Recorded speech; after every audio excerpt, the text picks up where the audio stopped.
Hello, everyone, and welcome to this talk about tourism in Iceland.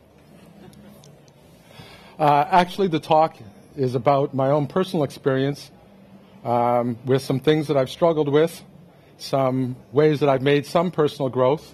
I'm sharing those things with you.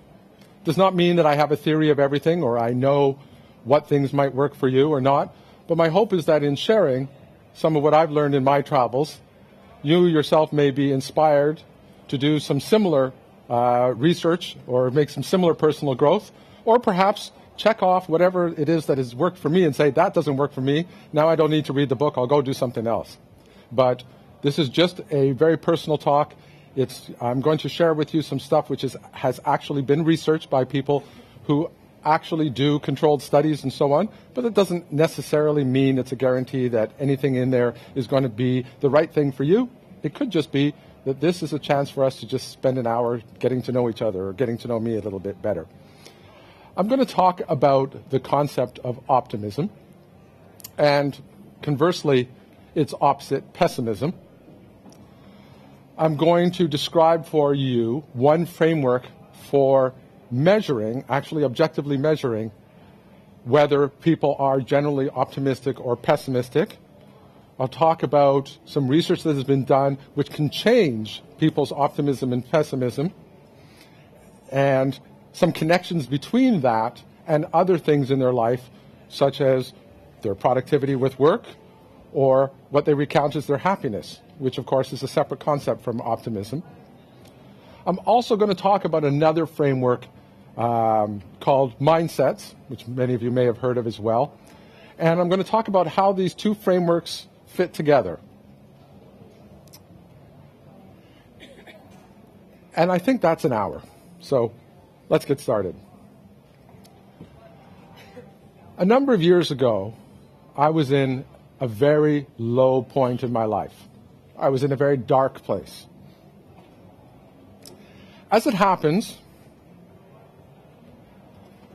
I came upon a book. I read the book. It spoke to me. I followed some of the instructions in the book. It changed my life. That, of course, is not a guarantee that it's going to change anybody else's life. And it's also not a guarantee that had I read that book a year earlier or a year later that it would have changed my life. A lot of things are like this. The seed has to fall upon fertile ground, and then the rain has to come, to use a metaphor. So there's a lot of things that went together into making that work for me. But in sharing this with you, I hope that you'll hear enough to be able to judge for yourself whether this is something you want to learn about and do a little bit more research into it. And of course, I am just one person giving my impressions of how things were. So what I would say to you is, if what I say sounds intriguing, follow up. If what I say doesn't sound intriguing, say to yourself, well, that one guy didn't think much of it, but maybe I should follow up anyway. The book is Learned Optimism, and it was written by a Dr. Martin Seligman, based on his research. And he did a lot of research, and actual research, as opposed to, hey, I wrote a book based on my theories of life or my personal experiences. And I really want to emphasize this question of research, because research is not the same thing as intuition. Research involves measuring. That is the scientific method. You make a conjecture, you come up with an experiment to which you do not know the answer yet, and then you conduct the experiment, and the experiment may falsify your theory of everything, in which case you have to crumple it up and start over again or make changes. Or if it does verify it, you say to yourself, well, I haven't disproved it yet. That's how science works. And a lot of things that have to do with personal motivation or personal development do not follow this model. They follow the model of, I thought of something cool. I'm really good at standing on stage and giving TED Talk type things like I'm doing now, so I will just share it with people and I will sell people a book. And that's not what Dr. Martin Seligman does. And Dr. Seligman's theory that he came up with is that people's behavior is very largely driven by the way they explain the world to themselves. This is called explanatory theory. He has a little corner of explanatory theory. It's a larger theory. If anyone has ever suffered from depression and does cognitive behavioral therapy, one of the things you do is write down what you think happened to you and why, and then you dispute it with yourself and you write down a new explanation for things that happened to you and so on. There's a large body of work into explanatory theory, and he had one little corner of it. And the way we explain things to each other is very, very, very, it's prevalent in everything we do. For example, if at the end of my talk, one or two people applaud and a bunch of other people don't, and then people walk out, I might say to myself, my talk was no good, no applause. Or I might say to myself, well, you know, people did applaud that talk when I gave it in North America, but not in Norway. Perhaps Norwegian people are just a little bit more reserved about sharing what they think. I don't actually know which of those two things might or might not be true. But there's a general thing where we make a little explanation to ourselves, and you can sort of see how your character or your mood might influence the way you explain things to yourself. And then there's a feedback loop. When you're constantly telling yourself these little stories about why things happen to you, that affects your character and your mood. This much is well established. What Dr. Seligman did is he went into more detail about those and tried to connect it to these two things he called optimism and pessimism. He made two claims about our explanations. The first is that our explanations have specific patterns that we can identify in an objective way, and if we identify the patterns, we can predict the way people will behave from the patterns that are present in the explanations they give for things that happen to them in their life. So this is an objective process. And from that, he said, so I will create a test, and the test will come out with an objective thing, like a number. And the number will go from, let us say, I don't think this is exactly how it is, but from plus 10 to minus 10. And if it's all the way at plus 10, I'll call them a raving optimist. And if they're all the way at minus 10, I'll call them a raving pessimist. And people in the middle will be balanced or whatever, or normal distribution. I'm not sure of all the exact details of the things in the math. But he claimed that he could write this test, and then there would be a way to objectively measure people's behavior and their moods, and he would be able to link them together so that by giving somebody the test, it would be predictive. And that, of course, is a falsifiable theory, because what you can do is after you've assembled this test, you can go out and give it to a whole bunch of other people you've never met before, and then measure their behavior. And you can do it in a kind of double-blind way, so that the people who are measuring the behavior don't know the test scores of the people, and the people who take the test score don't know about the behavior. And then if you match them up, and there is the correspondence that the theory predicts, well, then you haven't falsified the theory. But if there isn't the correspondence, then you know that the theory is no good. And that is the scientific method, and that's what he did. His second claim is way more interesting. Because, of course, if somebody came to me and said, I have an infallible way of determining whether or not you're going to be happy for the rest of your life, and they stopped right there and said, do you want to take the test? I'd be horrified. I'd say, no, don't come near me with that. This kind of knowledge of the future with no ability to change it is terrible. It would be, what if you told me that I was only going to be happy for 50% of the rest of my days? I'd spend every day saying, is this one of my few precious happy days or not? You know, it would just warp my own personal mind. The second claim is the one that matters to me, because his claim was that by doing specific things, you could change your score.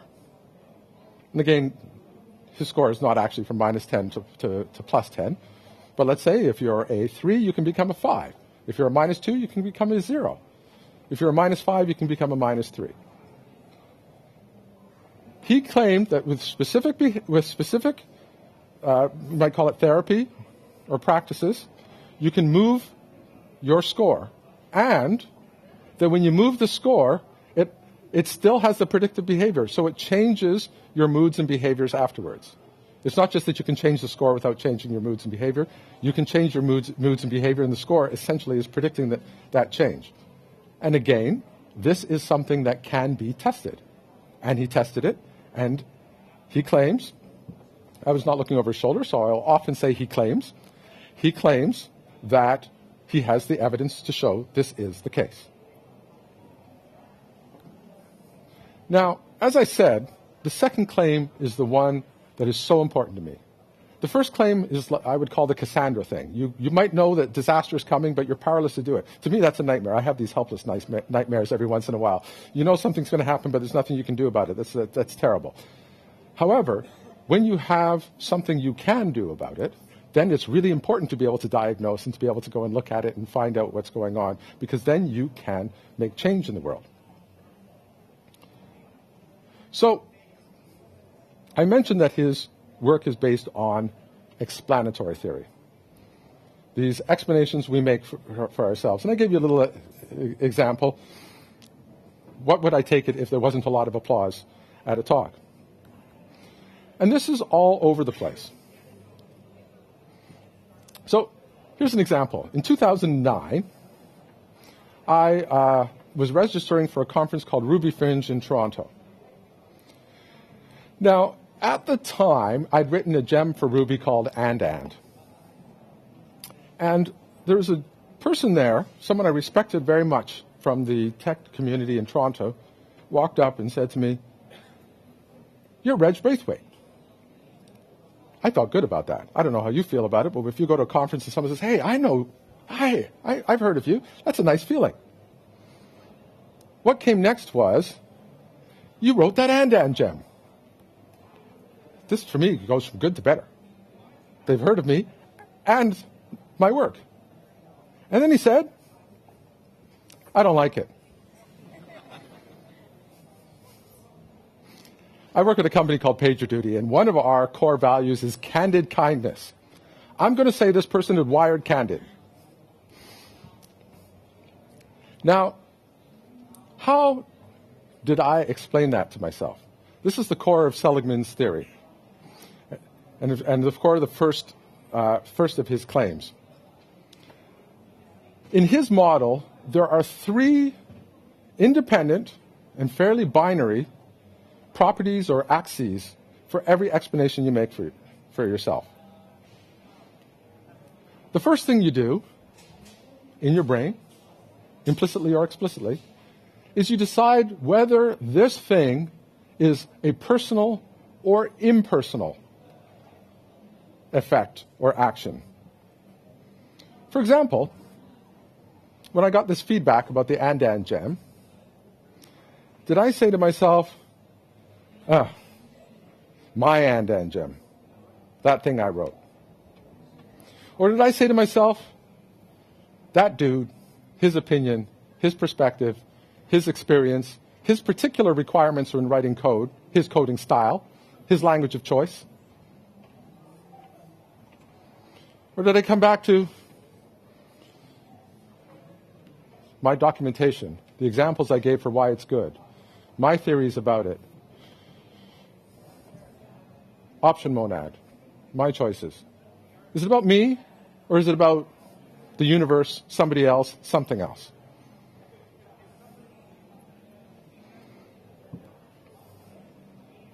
So the first possibility, personal. Some people like And because I something, something, something. And the second possibility, impersonal. Some people dislike And because they something, something. And that axis is, in fact, a very core thing. And this runs through, I'm sure, every conversation you ever have involving feedback. It runs through anything you will ever read or be trained about or come up with yourself involving managing people, giving feedback, training people, being a parent, being a child of a parent. What things are about you and what things are not about you, good or bad. So Dr. Seligman figured he could measure that. And you can. There are different ways to test this kind of thing and measure whether people tend to explain things to themselves in a personal way or tend to explain things to themselves in an impersonal way. And he found some very interesting results. But before we get to that, I mentioned that there were 3 axes. The second axis is specific versus general. Remember the and? Of course you do. I've been talking about it for the last 5 minutes. And you're a very sharp and intelligent audience. When he gave me that feedback, did I say, he doesn't like and? Did I say, he doesn't like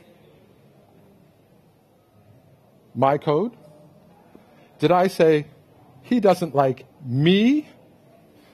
Did I say, he's a grouch, he doesn't like anything?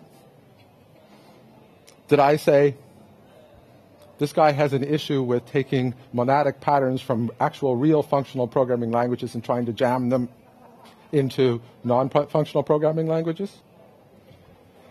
You can, when making up explanations, be incredibly specific or be very broad and general.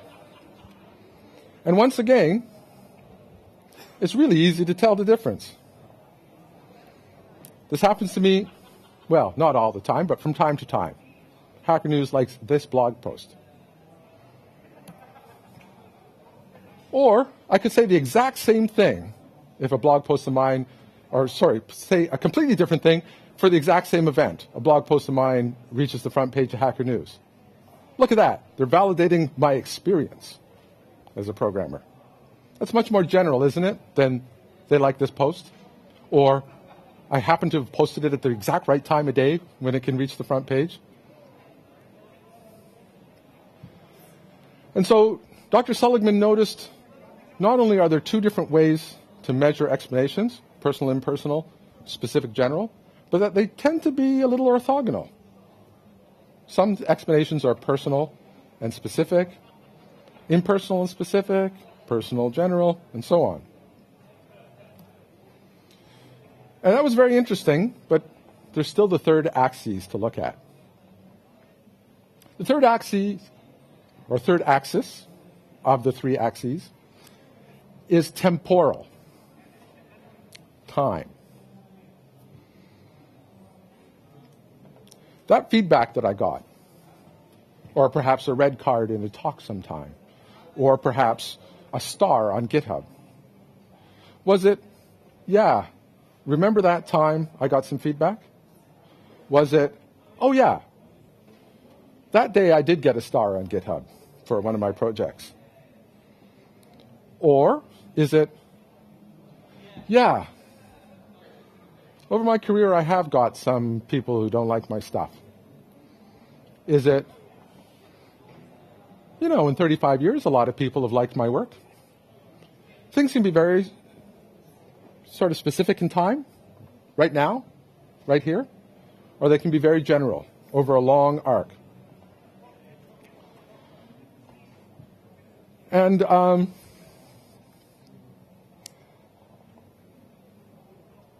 when measuring, Dr. Seligman noticed that this was a third axis that could be measured. Now, I have given this talk before. I try not to give it very much because it's actually kind of personal for me and I get kind of wound up. And I've written about it, and I often get feedback from people saying, well, isn't everything kind of just specific general? And not necessarily. When dealing with humans, we have specific programs, and sometimes it might matter, even though in a certain abstract sense, they're all specific general, specific about you, or specific in general about the effect, or specific in general about time. But in actual fact, when he measured the 3 axes separately, he got better results than if he just tried to lump it all together. And that's how humans are. We're kind of messy, and we're not entirely sure why things are this way, but he found it very important to measure these 3 things. So in this third area, I might explain a successful project like this. Our work made this project a success. And I might explain it like this. This was just one highlight out of an ongoing, I hope this is the case, out of an ongoing arc of success in PagerDuty, which itself is on an ongoing arc of success. And what he found was being able to measure how people explain things with time was very important and very interesting.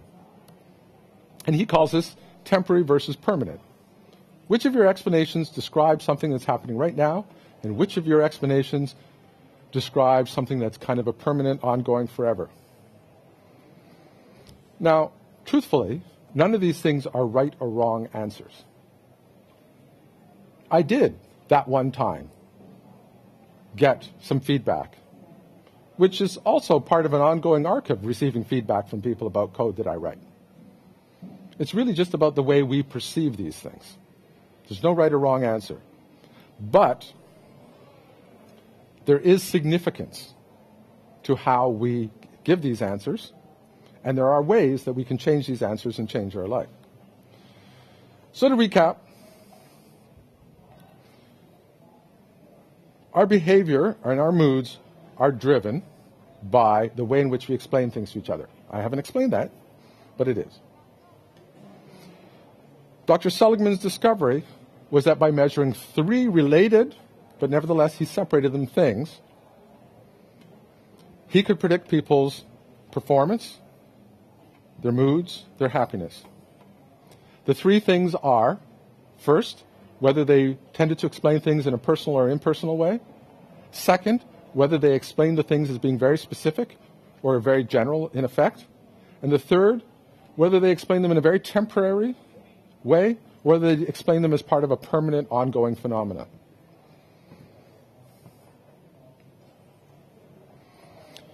Now, let me tell you a little bit about my experience. You might want to ask yourself, as I recount this anecdote, how do you explain things to yourself? Do you tend to explain things to yourself in a personal or impersonal way? Again, there's no right answer. Take personal. I know people who are always going on about stuff that happens and it's their fault.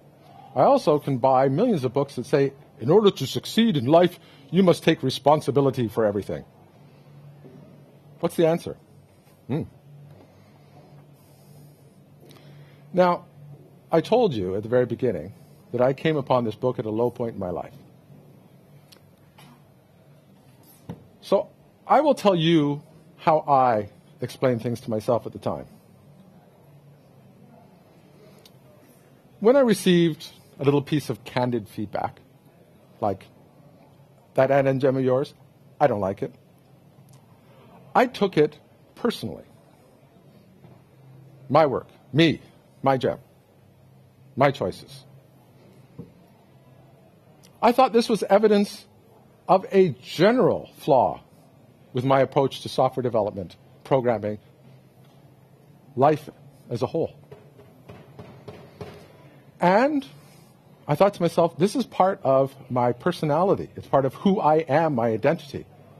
I thought this was part of something that was a permanent facet of my life, or permanent part of my life. My explanations for things like criticism were personal, were general, and were permanent. But a funny thing, in my life, things sometimes went well for me too, even though I was in a low point in my life. At that exact same conference, I gave a talk called Ruby.Rewrite.Ruby, which was about essentially macros in Ruby, which at the time was not a very popular concept, and it never became a very popular concept.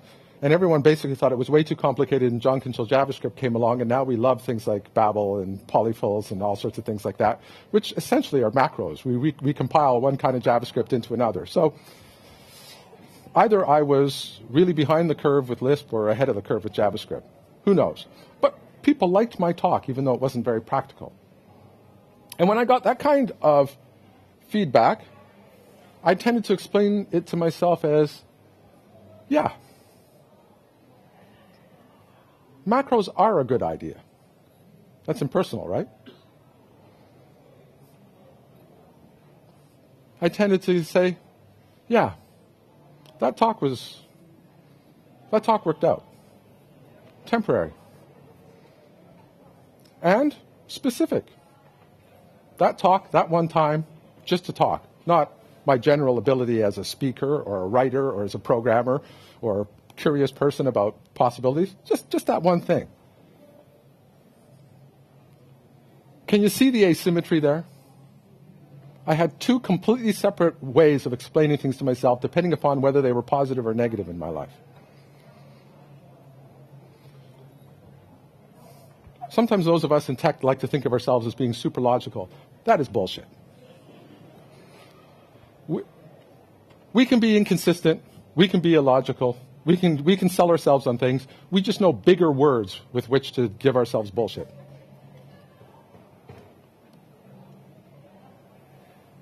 This book gave me a bit of a mirror to look at my own inconsistency. I always explain bad things to myself as being about me, as being really general, as being forever. This is like a big load to carry when every bad thing in your life is this big. And the good things, I turn into little pebbles, almost like stones in my shoe. You know, really specific, just that one time, and not even about me. Almost like, you know, it stuck to me, the bottom of my foot as I was walking down the road, and sooner or later it would just get scraped off. It's not logical, but it is who I was. And I know you do not have to be a genius to answer this question correctly. Do you think Dr. Seligman measured me as being an optimist or a pessimist? Aha. It's not rocket science. Pessimists are people who have this negative asymmetry in the way they explain things to themselves. It's not about being more of a realist. It's not about always really being negative. It's not even about whether more negative things happen to your life. It's about the way in which you explain them to yourself.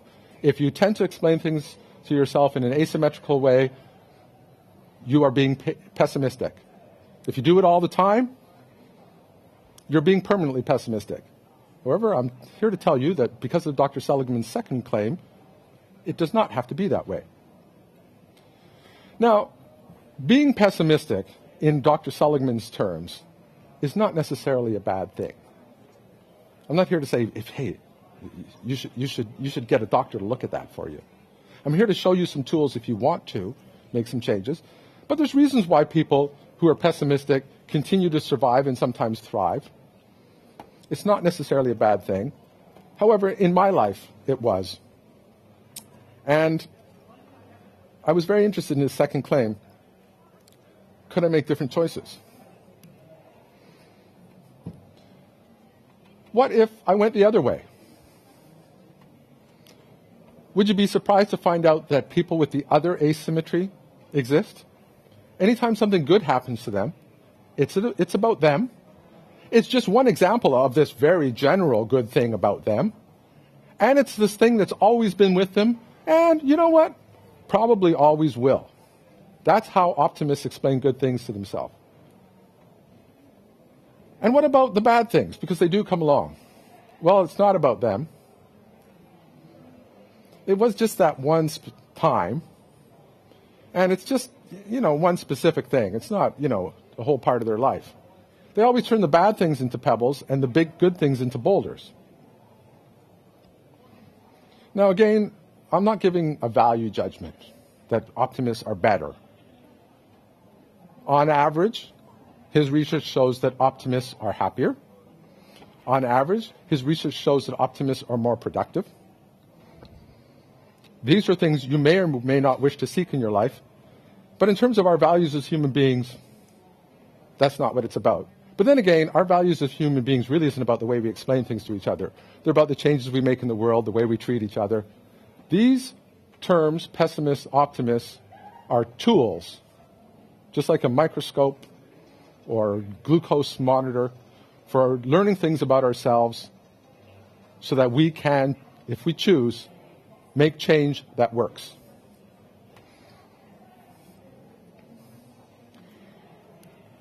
Now, his book was called Learned Optimism because it was about being able to learn to be more optimistic. And I have to tell you that when I read the book, I literally cried. It was like, oh my God, that's totally me. I see it. What should I do? The book described cognitive behavioral therapy, or CBT, which was basically when things happen to you, writing them down in a diary, writing down your explanation as opposed to it implicitly floating around in your head, and then rewriting it in the optimistic form and looking at it and asking yourself, are both of these valid? It's not about brainwashing yourself into an optimistic form, but just recognizing, hey, I could explain this in either or two ways.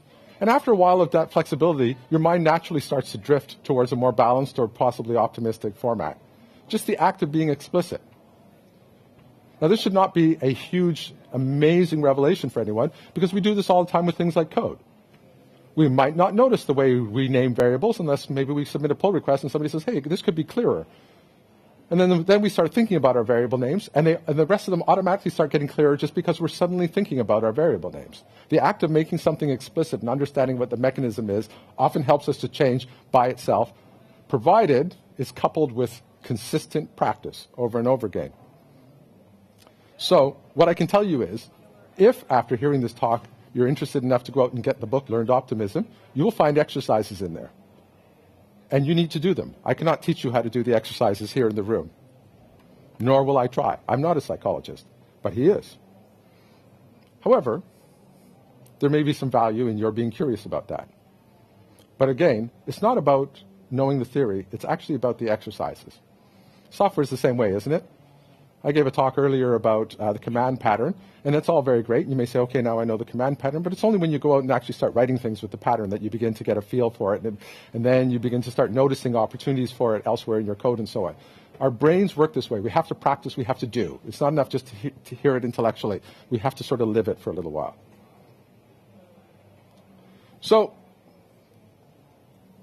what we have, and what I've shared with you in this brief time, is a theory about optimism versus pessimism, a way of measuring optimism and pessimism, and a way of making changes, which I haven't gone into in a lot of detail, but they exist and they're in the book, based on being sort of conscious and aware of it, and practicing explicitly by writing down new explanations. And his research showed that people who did that got more optimistic, and other positive things followed from them. Which to me is great, because that basic premise is that pessimism itself is temporary if you want it to be. And I can tell you from my n=1 anecdata, as we call it, or anecdatum, that my unhappiness was in fact temporary. When I followed this path, I got better. I got healthier. My mood improved in an important way. And that's the conclusion, and that was learned optimism. Now, what I've just given you is a slightly condensed version of a talk I've given a number of times.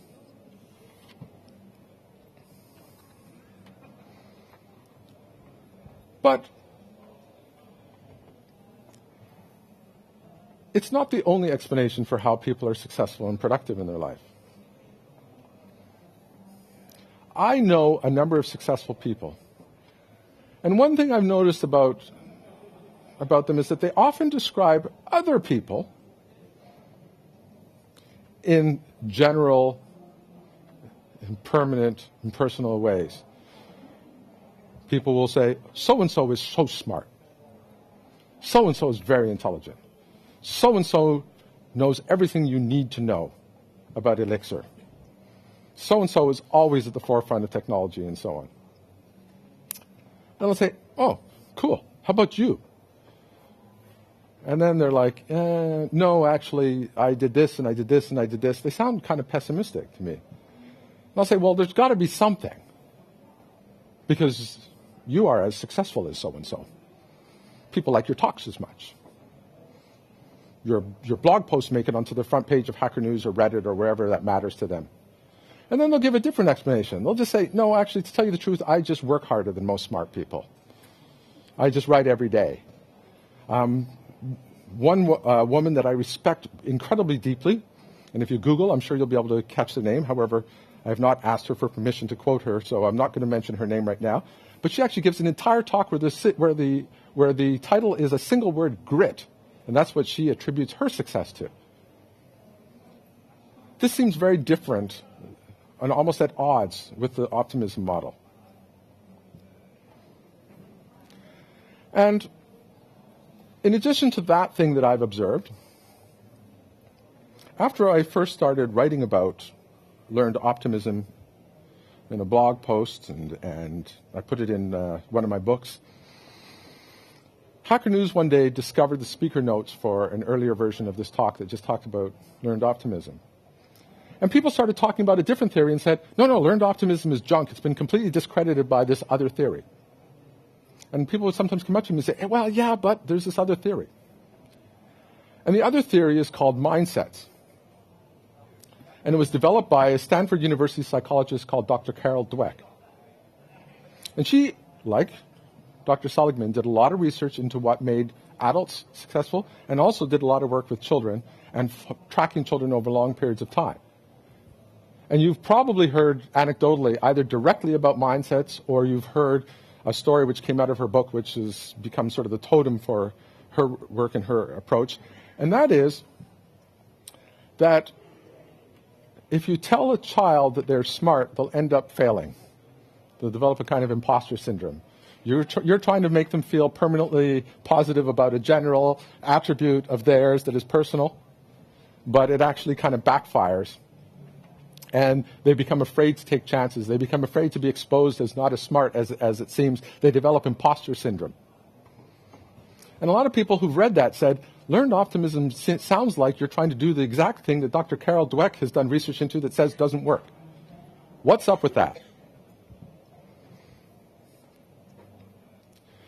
Now, her research was not about optimists versus pessimists. She talked about fixed and growth mindsets, as she called them. And the fixed mindset is all about permanent, personal characteristics. People with a fixed mindset think that they're smart or they're not smart. They think that they're athletic or they're not athletic. People with a growth mindset believe that almost everything of importance is a skill that can be learned or is a characteristic that can be grown, and that there are specific methods and ways and things that happen to grow it. There may be genetic or whatever limitations. At age 55, if I haven't dunked a basketball yet, I'm unlikely to do it in the next 15 years or so. But on the whole, even if there may not be a guarantee that I can learn how to dunk a basketball, people with the growth mindset believe that if I practice jumping, I can certainly jump higher a year from now than I can jump today. They believe that everything is a skill that can be trained and improved. Now, I'll just say, her book, Mindsets, is amazing. And just like I said with Learned Optimism, if what you hear is intriguing, buy her book. Or read it. Or buy it and read it. Buy 5 copies and give 4 away to your friends and family. If what I say doesn't sound great, maybe explain it as being about me and temporary and specific, and go get her book anyway. Now, this fixed mindset is one that has a dark side. If you have a fixed mindset about being smart, what's the value of reading? If you think that you're smart or not smart, why are you even in this room? What is there you could possibly gain? It's fixed. You're smart. And so there is a dark side to that. And she focused on that in her work.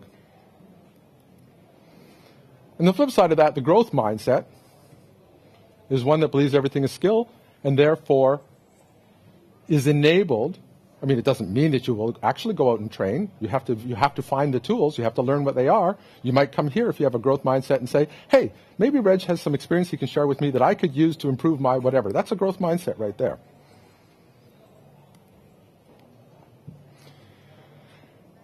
And as I said earlier, the anecdote that sticks with most people because it has such emotional appeal is about children, because she'd actually done work with children.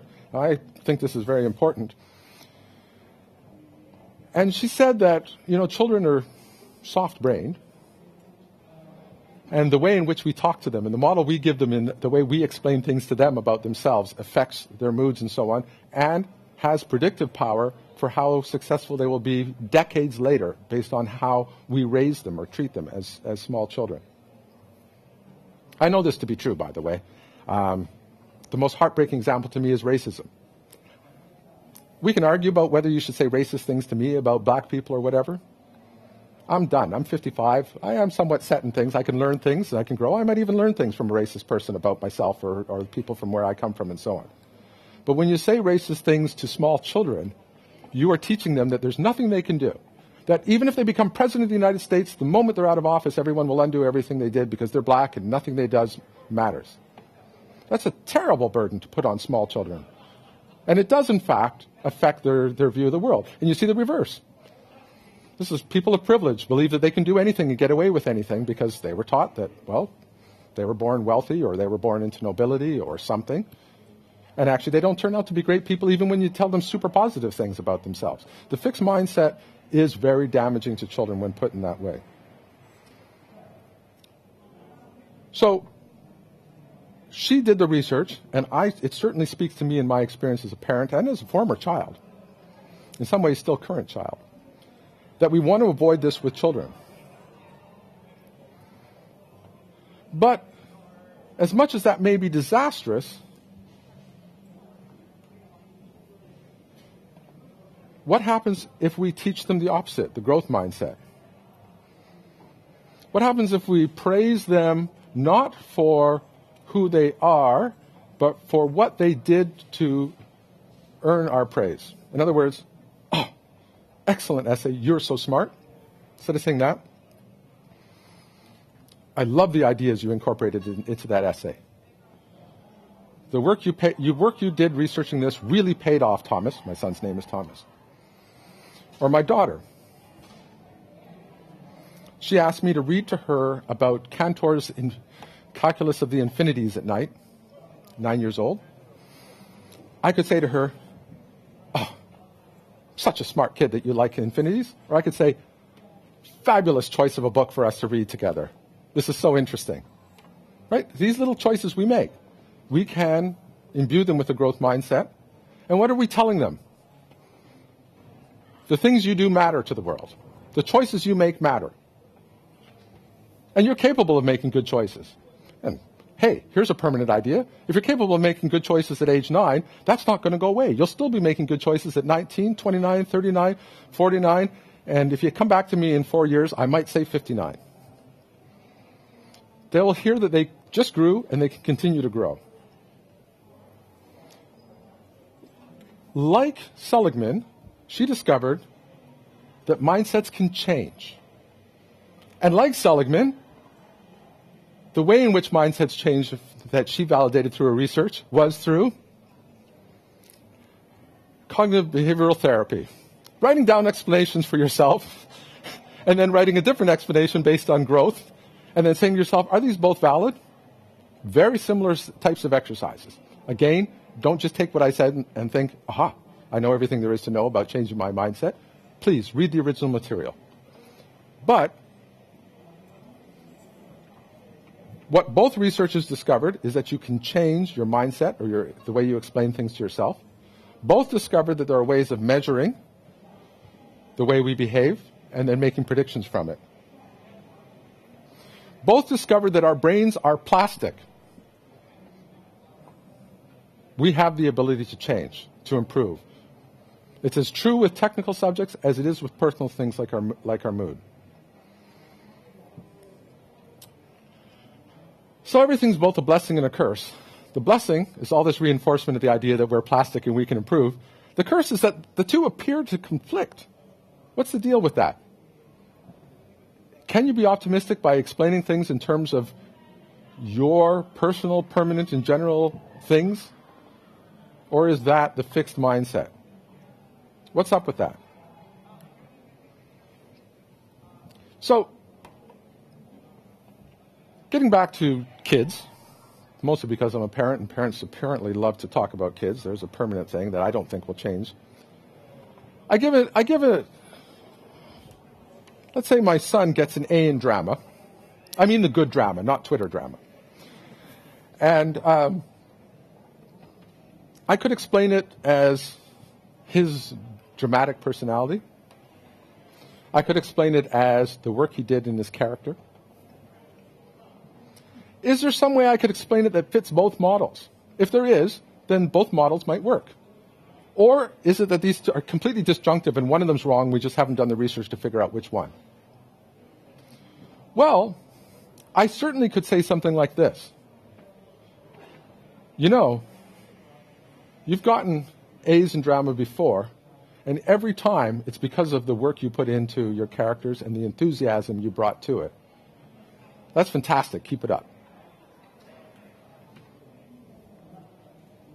I can say, you know, you can clearly see how well you've done with this, and that if you continue to bring your enthusiasm to the subject and to do the hard work of researching your characters and so on, you will continue to be successful. You can give people a sense of personal responsibility for good things in their life, a sense of generality to it. It's about enthusiasm and hard work, and permanence. You've been doing this. It's been working. Keep going. I have every confidence that you will continue to be successful when you continue to do the things that we see make this work. Those explanations actually fit both of the models. Did you get an A because you studied? Did you get an A because when you study, your grades improve?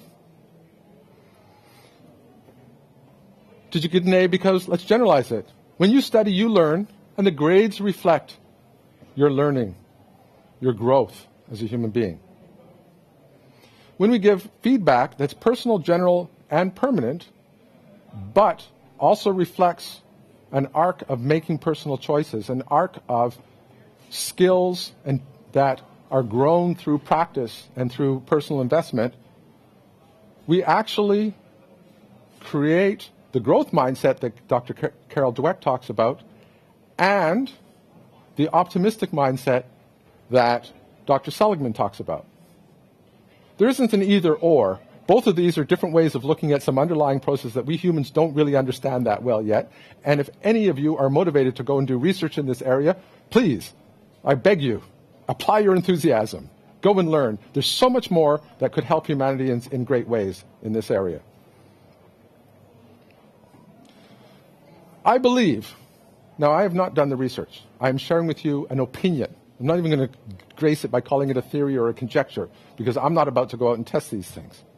But I believe it is possible to construct explanations both for ourselves that we tell ourselves and for other people when we give feedback at work or to our friends, to our family, our children, that emphasize agency, choice, skills that can grow, but are also about being personal in positive areas, about being general, enthusiasm, research, and so on are not just about theory or math or infinity, and that emphasize a lifelong arc of growth. And the opposite. We can explain that the bad things are none of those. And this is the feedback that I try to live at PagerDuty with my colleagues. I try to emphasize personal choices people make. I try to generalize the results of those choices when they're positive. Remember learned optimism? Not all the time, just the positive ones. I try to talk about things in terms of this is an event on an ongoing arc. For example, I'm not going to tell you that your lives are all going to improve because of this talk. I don't actually even believe that's true. But what I do believe is you chose to come to this talk because you are interested in the way your own brains and moods work. You are interested in making positive change in your life. And whether this talk itself does something or not, I don't know. But I do know that you're likely to continue to do this. And you've probably done this before. And I have every confidence that if you continue to be curious about yourselves, and if you continue to say, I'm going to invest my time, that you are going to to achieve some growth. You are going to go to a good place in your life.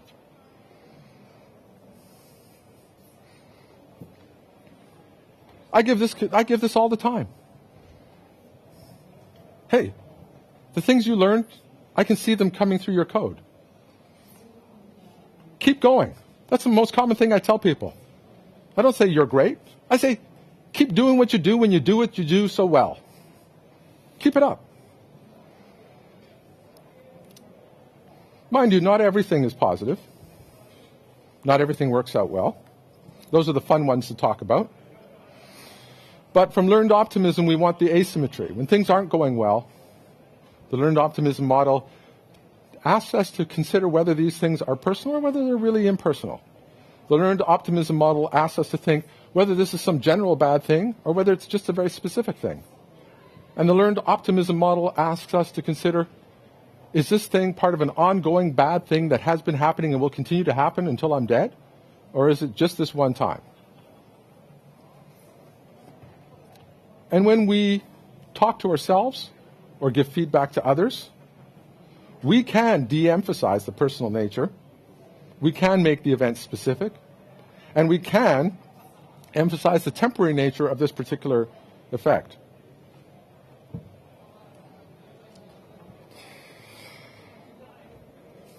You know, Reg, in a country that doesn't give a shit about baseball, a baseball jersey isn't necessarily the best choice.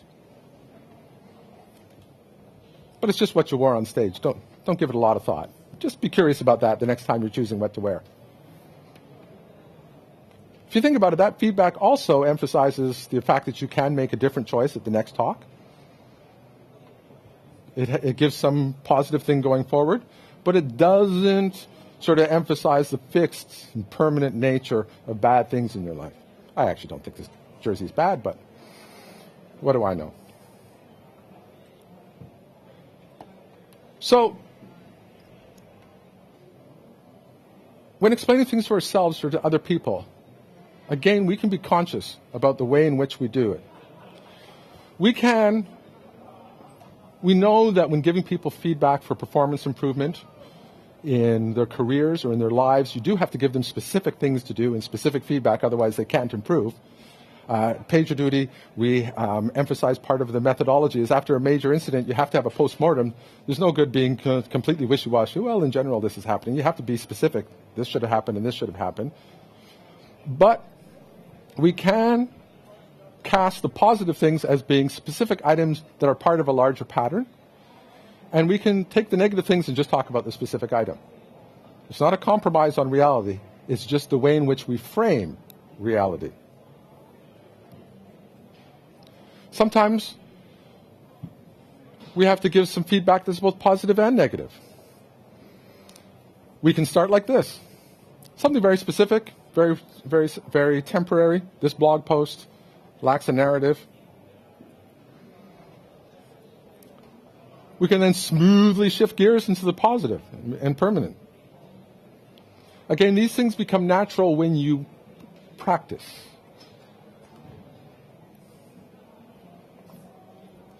We can learn to give feedback that fits the learned optimism model for negative things and fits both the learned optimism and growth model for positive things, both separately or together in one conversation with ourselves and with others. The two models really can fit. And so, when someone says, I'm not smart, but I've got grit, I say, this grit is what gives you the motivation to do all these great things and get these great results. Keep going. Love what you do. Keep doing it. Do more of it. Explore more ways to take this grit and make the world a better place. It's not a repudiation. In fact, it's a reinforcement of what I've learned, I believe,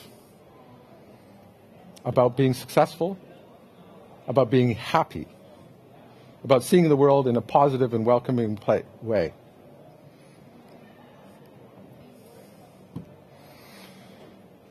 So,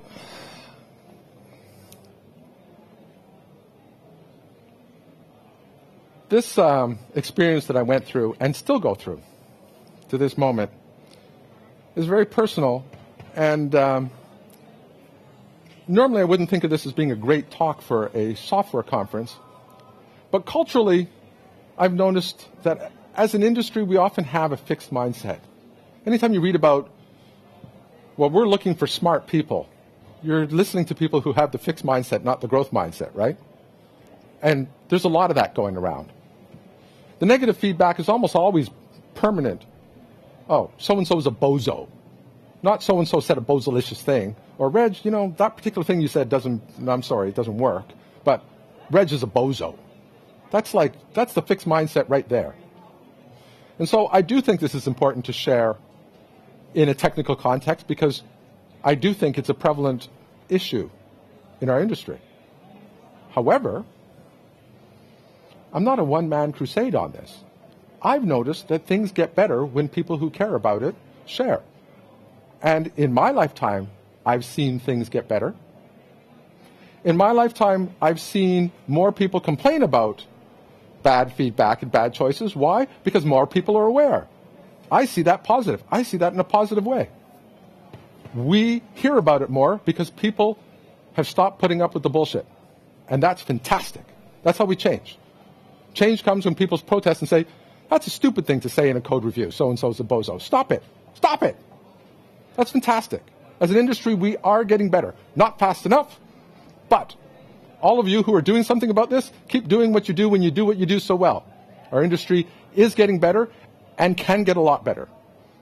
And that's why I'm talking about it. So, wrapping up here with a nice picture of, I think it's called Harta in Reykjavik. There are the two models. The learned optimism model, which I spent the most time talking about because that was my strongest personal experience, and the growth mindset model by Dr. Seligman and Dr. Dreck, respectively. Or I should say Dr. Seligman and Dreck. I believe both of them have powerful things to tell us, and both of them have a model about how we can improve and change. I believe both of them provide us with a model for communicating with others and working with others, whether they be our colleagues or our friends, or feedback from me about my talk. I believe that this is more than just a personal thing, that it affects larger groups, teams, companies, the culture of an entire industry. I believe I've seen our industry on a positive arc, and that if we continue to do the kinds of things that have been working so far and step it up, things will get better faster. And that's why I came here to talk to you today. Thank you very much.